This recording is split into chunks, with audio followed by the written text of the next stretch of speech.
everyone. Hope you're having a good day. Today is day 4 of week number 4.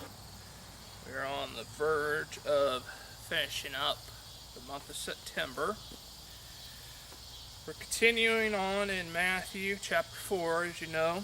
I want to kick off on verse number 8. Our kickoff scripture, though, for today is in Matthew chapter 6, verse 33.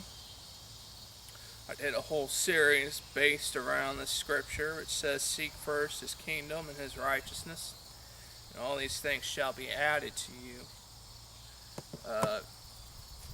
You go to my righteousness series, I based a lot of that series upon that particular scripture there in Matthew chapter 6, verse 33. Bow. Bow is the subtopic for today, subtitle. We're reading verses 8 and 9 today. Matthew chapter 4, scripture says, "Again the devil took him to a very high mountain, showed him all the kingdoms of the world and their glory. And he said to him, all these things, all these I will give you, if you fall down and worship me." Now, of course, some translations say bow, if you bow down and worship me. I'm reading the ESV, it says fall down. Bow, again, it's a subtopic. And Tony writes, by the time we get to temptation number 3, this great contest between Jesus and Satan, the enemy has cut right to the bottom line. By offering Jesus the kingdoms of the world in return for his worship, Satan has taken off his covering.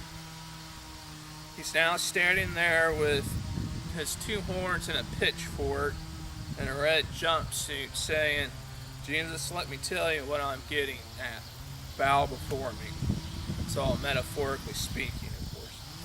That's what Satan wants for you too. He wants you to bow to him. Now, he may not come out and say it at first. He didn't do that with Jesus. He may start with a food program. Let's make some bread, but the goal is bow. Or he may say, let's skip the inconvenience of the cross and get to the easy way. But he's really saying, worship me, bow down to me. The final temptation is the most blatant.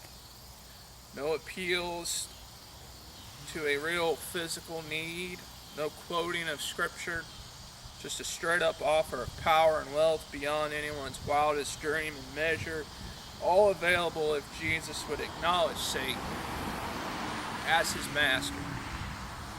That's what Satan is after in your life and mine. He wants us to bow. He wants us to make him God. That is what he has always been after, to exalt his throne above the throne of God. Some of us have bowed. We have bowed at the altar of materialism. Our passion for stuff has driven us from God. When we were poor, we worshiped. When we were poor, we made time for God. Now that we have stuff, we don't have time anymore. The beauty of being in God's will is what yours is yours, and no one else can have it. If you have to fulfill your responsibility, you don't have to break your neck. You can enjoy Sabbath rest, as you'll read in the Bible. On the 7th day, God rested.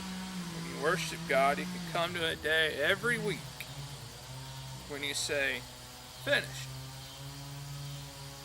God, whatever I've left undone, you're going to have to make up because you told me to rest. I'm going to enjoy what I've done because it is what I was supposed to do.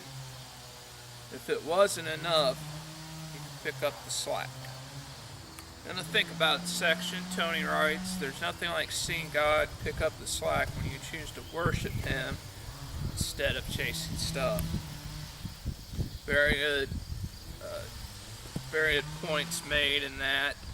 There's just the plain fact that materialism, particularly in Western culture, and it hasn't been just in Western culture, but materialism is something that is direly worshipped and sought after, and what a lot of people just simply live for. It's what they desire, and it's what they live for.